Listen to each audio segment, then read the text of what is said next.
Hey there, Lifter Uppers. I'm Deb Krier, the co-host of Cancer and Comedy, where our mission is to heal cancer-impacted people through hope and humor, something we like to call turning the grim into a grin. Well, today on Cancer and Comedy, we're going to talk about the power of toys and play in coping with cancer. So now here's the host of Cancer and Comedy podcast, Dr. Brad Miller. Hey, Deb. Always a joy and a privilege to be with you and our Lifter Uppers as we talk about some pretty serious matters, cancer and other things which are traumatic in our lives. And we like to take an approach which is sometimes called therapeutic humor and other aspects of life, which include how we approach things with a shift of mindset. And we like to call this shift of mindset moving from the grim to the grin. That is living your life to the fullest, kind of living your life to the maximum, no matter what your circumstances are. And that means even have an attitude that has a bit of cheer in it, regardless of your circumstances. And we like to do that by building a community here at Cancer and Comedy. And we just encourage people to do just that by going over to our website, cancerandcomedy.com/follow. Be part of our community. And you can be in contact with myself and Deb, who has her own cancer coping coaching program, and we'll look to be helpful to you in some way or another. Know that we can do it. We've had a lot of fun with some of our followers in the past. We invite people to connect up with us at cancercomedy.com/follow. But hey, Deb, we got a couple of dad jokes for you. Are you ready? What do you call? Oh, I cannot wait. All right. Good. Well, hey, what do you call two birds stuck together? I don't know. Velcros. Cute. Just one more. How are false teeth like stars? They only come out at night. Know. They only come out at night. Cute. Yeah, I feel like I need a rim shot. Yeah. I may have to find that in some sort of a sound thing or something. I know. We need to add that. So following our conversation, you are going to want to stick around because, yep, folks, we've got another one of Dr. Brad's bad jokes of the day. But then, of course, we have our very important Faith It or Break It segment. Well, we would love for you to be part of our Cancer and Comedy community where together we crush cancer with a message of how to cope with hope and humor. Please follow Cancer and Comedy at cancercomedy.com/follow. Well, Deb, today let's just have some fun. We're going to talk about toys and playtime and how it may relate to coping with cancer. So let's just start off this way. I want to hear about a toy or something you had might have been meaningful to you as a child growing up, and then maybe another toy or plaything or playtime that may be important to you now. How about it? What? You know, and then I want to hear about yours. Sure. I was always a big fan of stuffed animals. You know, I was not a Barbie person or anything like that, but I had lots and lots of stuffed animals, ranging from, some ones that were bigger than me to, some smaller ones. And it would be something that I would buy when I was traveling. So, maybe it had a special memento, a thought tied with it on a vacation. But it was interesting when I, was first diagnosed and got so sick. I was in the hospital for about 7 weeks. And two people sent me the little stuffed animals. One was a little dog and another one was a little pig. Okay. And, and these were from family members. And the first thing that I thought of was, wow, when they're with me, I'm not alone. Right? So it was kind of like it was their presence that was there. And then I do have to admit, I would use them when whoever was with me, because somebody was usually with me, whether it was my mom or Tom or a friend, they'd fall asleep. And then I couldn't wake them up. Those little stuffed animals would get chucked at them. And, wake up. But yeah, I mean, it really was to me, it helped me to know I was not alone and that somebody had thought of me by sending me those stuffed toys. That is cool. Well, for me, and I thought about this topic of toys and playtime, this basic topic here. We're growing up and now they have some relationship. And when I was growing up, my thing I loved when I was relatively young, 6 years old to about 16 was my bicycle. I had several Ah, over the course of that time, mhm, mhm, but I just loved to tool around the neighborhood mhm, and go back into, got me around to my friends' mhm. houses and things Yep. like that. And there was a certain road that went on that had a big hill on it. So I would huff and puff up the hill, but I loved going down the Mhm. hill real fast. And one time I had a big wipeout wreck. I remember Oh, messed up my bike real bad. I had a bunch of wrecks in the course of my bicycle career, including in my adult life. I've done a couple of longer bicycle rides. It had a kind of about 10 years ago, I had kind of a bad bike mhm. wreck then too, which kind of curtailed my bike riding a little bit, but I've always Oh, enjoyed yeah. riding my bike and that Mhm. type of thing. And these days, traffic kind of keeps me a little bit curtailed in Yikes. that because Yep. it's a little bit Mhm, crazy that way. But I've always mhm, enjoyed that. And then the thing that's mhm, reminded me here recently, in terms of my cancer situation, is that uh, I've always had a habit of enjoying toys of some sort, and I often would buy myself a toy for my birthday or whatever, okay. something small or whatever. But Mhm, when I got out of the hospital a couple years ago after my surgery, my daughter and granddaughters gave me a balloon with a Pokemon theme on it, and I still mhm. keep it right behind me. Right, you might be able, Of if course. some people see, Yeah. there's my Pokemon Mhm. balloon back there. They got me a great big one of those big Mylar ones, and I keep a smaller. Uh-huh. That didn't last forever, but I got a Mylar one that I keep Mhm, just behind me all the time, remind me of mhm, that. And ever since then, my granddaughters and my daughter and all three of my kids really have got me little toys once in a while. Even for mhm. Father's Day, just a few weeks ago, they got my granddaughters and daughter got me a little game. It's called a marble mountain, and you put Oh. marbles through it. It Mhm, runs through it, and I like dumb stuff like that. And then I often have you know but the other kind of theme that I had was like cars and trucks and airplanes, toy airplanes, gliders and all kinds of stuff like that. mhm, I've always liked that kind of thing, so I enjoyed that. But mhm. so I enjoyed that. That just made me feel good. Makes me feel a little bit like a kid again. That kind of stuff, Right. and it just gives me a little bit of a high, a little bit of a buzz Mhm, to get a toy. mhm, And mhm. Right. I keep several toys around my office area, my home office area here. I mentioned the balloon. I have like a little toy car, a kind of a matchbook car Mhm. that I have here, and then I have a rubber chicken that Oh, yeah, you got your rubber chicken back there. rubber Mhm. chicken that my granddaughters gave me, and they've actually given a rubber chicken to my wife, and we got about 4 or 5 rubber chickens around here. I'm not sure how we got the rubber chicken theme around here, but so so be it. That they love it. When my granddaughters come to visit, they always, "Where's the Mhm. chickens, Grandpa?" And I said, "Okay, well, here it Oh, is." yes. Mhm, So we have fun with that. I noticed how some comedians and some people who have a theme, a kind of a toy theme in mhm. life. Like my wife's theme is cows, so we got toy cows and cows on Okay. Mhm, cups and themes. And so you'll have kind of that theme where it's something that's kind of a toy-like thing that keeps them mhm, going. And even some comedians use. I saw a comedian a week or two ago who had props that he used in his comedy show, and it was a fundraiser for cancer. And mhm. he had a little toy horse, and he holds a little toy horse in his hands. He says, "Well, we're not horsing around here anymore," and just some dumb joke here, Mhm. about that. And I remember you might remember there's a pretty famous comedian in Las Vegas, Carrot Top, who uses props all the time. Right. The one I used to Yeah.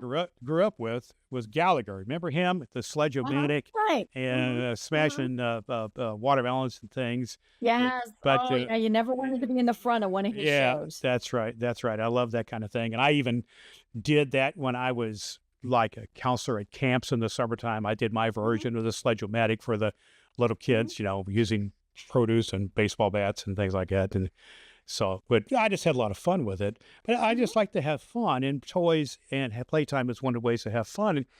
And I think when we deal with some trauma like cancer or any other things, mhm. there's sometimes we just need to have the things that help Right. us to Mhm, have some fun. There's even some studies about mhm, this that mhm, you and I have looked some things here. So let's talk for a minute about some of the mhm, ways that play and play therapy mhm, can be helpful to us in mhm. regards to coping with cancer. So Right. let's just take your situation there. Let's begin Mhm, there. You mhm, mentioned how some people gave you stuffed animals and things like mhm, that. How did that help mhm. you? And how do you maybe Right. see that as being a helpful thing? Yeah. Well, like I said, I love stuffed animals, and to me, it represented that they were there with me. And I think a really good representation of the stuffed animals is the fact that many police officers carry a supply of stuffed animals in their cars, and then when they have to deal with small children, they give them a stuffed animal. There's something about that takes us back to when we were little, and it's Yeah. comforting, and and maybe life isn't quite as hard and as scary as we thought. And sometimes it just helps to hug it, right? To hold it close and to have that little fuzzy thing that you're rubbing up against your face. Yeah. Reminds me of a conversation I had a couple weeks ago as well with a police officer. I happened to be at an event where I struck up a conversation with one of the Mhm, security people at this event, mhm, a conference, and he also, his security job was his part-time gig. He was a full-time police officer for what we call around here mhm, IMPD, Indianapolis Metropolitan Police Department, which is a mhm, pretty big city, and they deal with all the big city mhm. problems. He said, and he was telling me Right. about the teddy bear thing and how there's a regulation in their Mhm. police department, maybe with the city, they can't do that any longer. Some health thing, and he was Oh, kind of oh, kind of mourning that. He said they've had to be very mhm, creative about finding mhm, other ways to be comforting to people mhm, because they knew that the stuffed animals did work. And I think that, so I was, we were just talking about that a little bit because there's mhm, this emotional connection to a mhm. toy, Right. and it can be Mhm, positive mhm, emotions, maybe sometimes not mhm, so positive emotions, but the stuffed animal, happy, safety, right. love, positive feelings. Mhm, And maybe they, even if we're an adult dealing with a cancer or some other deal, it can maybe help us connect with mhm, positive childhood experiences. mhm. I think Right. that's the Right. Yeah, case. we think of a happier time. Yeah, comfort and that type of thing.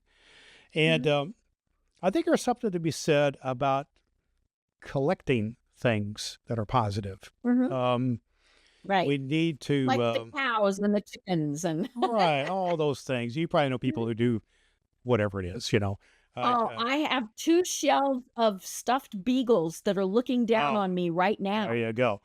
And one of my things is snow globes. I have about in an Mhm, area mhm. a shelf behind me here and off to my right. I forget exactly how many, but it's about 50 snow globes that I've Oh. collected from Mhm, various places, around the mhm, country that I've been, and so that's kind of my thing. But we collect things in mhm. order to give some sense of order, I think, and Right, yeah, I've known right. some people who've had literally dozens, if not hundreds, of stuffed animals or some Mhm, trinket of that type of mhm, thing, and I think that's a good thing as well. mhm. For the most Right. part, we're talking about things that are Mhm, helpful and not hurtful for the mhm, most part. And I think if mhm. there may be some, I gave you kind of a funny one, to kind of scary in a weird way. We're getting ready to leave on vacation pretty soon, and one of the places my wife and I are going to go is we're going to end up in Nevada for part of our Ah, vacation. But mhm. anyhow, because we're going out to San Francisco and coming back through Nevada. Anyhow, my son, who's 31 now, reminded me of a trip we took to Nevada when he was a kid, and we ended up in a place, some small town in Nevada, and we stayed at a place called the Clown Hotel. I kid you not, it was the name of it. Oh. And Oh, that there might were be kinda and there scary, was right? weird, scary clowns. Yeah. Every room was decorated with weird, scary clowns and Ew. all kinds of clown paraphernalia everywhere. And there was also this old time Western cemetery right next door. And we're thinking, this is Uh-huh. like out of a horror movie about, It is. clowns. So we, Yikes. but the point he was just saying, watch out for the clown things, Dad. So Mhm. we'll probably steer clear of the clown hotel. But my Yeah. point is, there may be some Mhm, toys or some things that are mhm. evoke unhappy memories, but a lot of it is Right. evokes uh, Mhm. happy memories. Right. Let's talk, Right. let's talk about play as the act of play, like playing with the Mhm, toys mhm. or Right. playtime as a way to kind of restore ourselves, to replenish Mhm. our energy or Right. joy in our life. And I was talking to a woman who has written some things about therapeutic humor, and she is in her late 70s and has a swing set in her yard, and she and her husband both swing in the swing set every day. It's decent weather. They are out there Mhm. every day, and then she's made a point that every day, every year on her birthday and other times a year, she does a cartwheel. So she does it. Oh, At least one cartwheel. that I could be a think little risky. I think she said she does it for every year of her life. I think that's what she said. Oh But the my. point is, she likes to play, and when Uh-huh. she goes on trips with her grandchildren, what have you, they find playgrounds to go to, and everybody Hmm. plays. It's not just the grandkids; it's Right. her too. So, what do you think Hmm. about the act of play, whether it's something like in a Hmm. playground or maybe even a video game or something that you do Hmm. as a kind of restorative experience? What do you think about that? Well, I think one of the things is it makes you think about something else. Yeah, And of course when we're playing, it's like, when you're swinging, when you're, playing with your toys, whatever, then it comes back to we're laughing, right? And we know how beneficial laughter can be. So laughter and humor and all of that. Um, you know, I defy anybody to go and be swinging and not start laughing. Maybe just at the ludicrousy of it, right? yeah. But yeah, it's something that takes your mind to a different place, even if it's just for a little bit. If you think about it, I like to talk about them quite a bit. But I watch my grandchildren play. They're 7 and 4 Mhm. right now. So when those girls get involved with hard playing, whether it's was playing Mhm. like Hungry Hungry Hippo or some game, or whether they're playing with their Barbie dolls or Mhm. whatever, they're engrossed in it. They are lost in it. Right. And I think we as adults maybe need a time or two Mhm. where we get lost in it. That might be playing, Right. euchre with Mhm. your friends, playing cards Mhm. or something Mhm. else. Mhm. But if you can get lost in something, that maybe Right. takes our mind off Mhm. the trauma Mhm. that's happening. Right. Yeah. Right. And it could be something solitary. Some of the things that we listened to and watched talked about Legos, but I Oh, think yeah. puzzles, things like that where you're having to focus on what you are doing. And so, again, it's putting your mind in a different place, which then becomes kind of restful. Yeah. The Lego thing, I'm not a Lego person myself, but I know people who are. I have a sister, but Uh-huh. my s- my Oh, one of yeah, my they sis build Death one Stars of and my cars sisters and her and whole family, my sister and her husband and their Mhm, adult mhm, children, they will spend hours building Lego things. right. Mhm, And of course, there's Lego World and Lego Land, and mhm. there in here in Indianapolis where I'm at, there was an actual store which was just Legos. Oh, yeah, we have Legoland here in Atlanta. Yeah, and clubs and whatnot to do Mhm, that type of thing. And I know that's a pretty big theme park mhm, thing down in Orlando area. mhm, Um, so right. people get lost in that. It's kind of a Mhm, people get involved with something that right. is Mhm, therapeutic in as much as right. it allows us to do something productive. That's kind of Mhm, safe. That it's right. kind of Right. productive. Helps us express things, explore things, Mhm, try something new, and takes our mind off mhm. the trauma for a little bit. Right, right.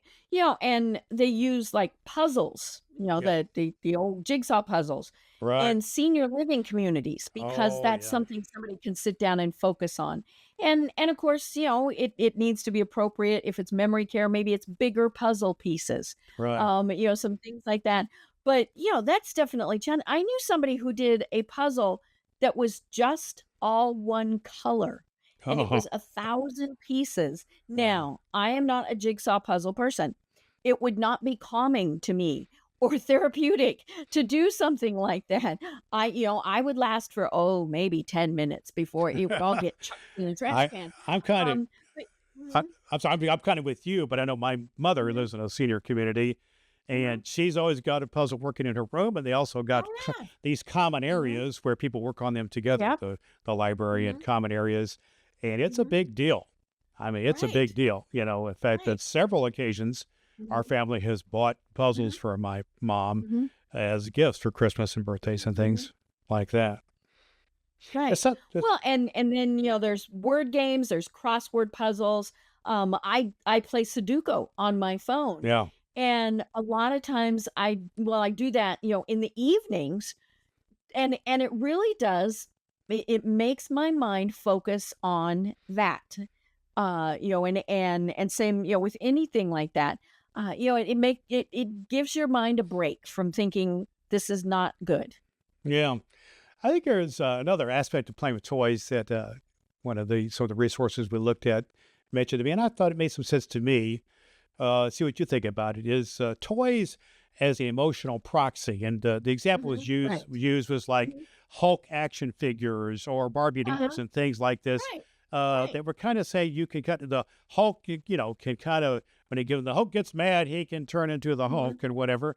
But maybe we can allow our Mhm. anxiety or our anger or whatever go Right. through that instead Mhm. of acting out in some Mhm. ways that are not Mhm. necessarily Right. healthy ourselves, or kind of externalize our feelings, good, bad, or Mhm. otherwise, even Mhm. ugly, through that. I know in some places, when I happen to have had several opportunities to visit the children's hospital here in my local community, Mhm. and Mhm. I know there are certain dolls that they use for cancer patient children that are bald, for Right. instance, Mhm. and this Right. kind of thing. Yeah. Yeah. Well, and they also use them, especially with smaller children who can't always articulate some things, and so they might say, "Point to where it hurts on the doll." And so then they can, point to their head because maybe they have a headache. And I mean, that certainly could work also for someone who is older and not able to always articulate. And then you get a hug on the doll, right? It comes back to that comfort thing also. Yeah, I think there's a several aspects. I just find this a little fascinating to Mhm, think about the aspects of play and toys that can be mhm. helpful Right. to us. There's Mhm, another aspect of this that I hadn't thought about too much until this research for our episode here today, and that is the area of the tactile comfort of toys, the certain kinds of toys yes. that you can, Mhm. I used to, I haven't done it for a while, I may take it up, have a yo-yo. Yeah, and the yo-yo is just the motion Ah, of doing the yo-yo okay, back and forth okay. in your hand. Right. And then there's other people who use, Mhm, fidget spinner type mhm. things, Right. or Mhm. little, Yeah, scratchy things. Mhm, yeah, mhm, or there's I forget what they're called, but the little, like, 2 or 3 little, balls that people can, put between their, mhm. just Right. maneuver them Mhm. back and forth their Yeah. hand. Juggling, I knew Mhm, somebody who did juggled, mhm, with mhm, that kind of thing. And, that's just one way of dealing with anxiety, you know? There are some mhm. people, Right. I know other people will go out, who are capable of doing these things, go out and shoot baskets if they can play Right. basketball, Mhm, or maybe do a mhm, little hoop in their office or mhm, whatever, mhm. these type of things, or Right. throw a ball around, whatever it would be, and help to Mhm, ease anxiety and stress by doing something mhm, physical. And I mhm, think, the puzzles is another example mhm. of that. Another aspect that some people do with toys is meditation or just focus. How there is Ah.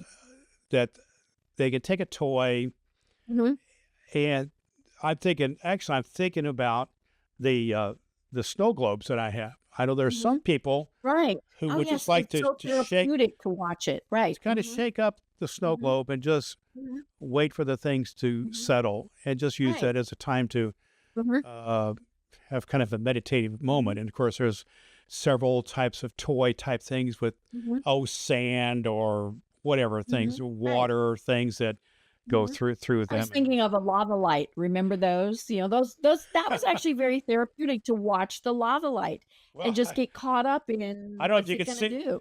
I know we're on audio for some video. I have a lava light here Uh, too. I forgot about that. I have a lava light yeah. because I Mhm, like to watch mhm, that too. But I think there's mhm, several different things here, and mhm, there's also mhm, some, and what we're talking about here is fun stuff. But there is scientific data that backs a mhm. lot of this up. Yes. That Mhm, shows mhm, these things help to mhm, ease ourselves and give us some mhm. sense of dealing with the stress. Right. Dealing with the Being stress and back in some. control. And this is a positive way. And don't you think Mhm, this is just so much better than just sitting there and stewing in your own misery, right? mhm. You know, Right. that's what. Yeah. No, anything we can do to send our mind elsewhere, whether it's, reading a book or watching something on TV or, one of the fidgety spinner thingies or, or playing with a toy. Yeah, it's going to give your mind a break from thinking about all the gloom and doom. Right, right, right. When one more thing I thought about that, somebody, when I was at a conference recently, gave me, a red nose, and there's an event called the Red Nose Day. Oh, yes, of course. For the Heart Association. Yeah, I think it was a group originally called Comic Relief originally did it, and a lot of time it was for children in poverty was a benefit for, but it's been used by several different organizations. So they give you the red nose, and the idea is many people know who could wear the red nose is just a physical thing that you could do just to be a little bit silly and that type of thing. So I think our encouragement to our lifter uppers is find a toy. Find a toy, Right. you know. Where's the toy? Even if you need to go buy yourself a toy, get a new toy. There's something fun about that. Or invite your family members to not only get you whatever the latest electronic gizmo is on Amazon for your birthday, but get you a toy. And I encourage people to get something. I love video games and all that stuff. I do that kind of thing. But I think there's something to be said for a tangible toy. Like Yes, get something away from a screen. I got this marble game my granddaughters gave me. So I got to put this thing together and the marbles go through it and that kind of thing. And get something you can put your hands on, that kind of thing. Yes. And just play and have some playtime. So there's the experience of having the thing and then set aside some time to play. Right. And And give your mind a break. that's one of the ways we can turn the grim of cancer to the grin of a fulfilled life.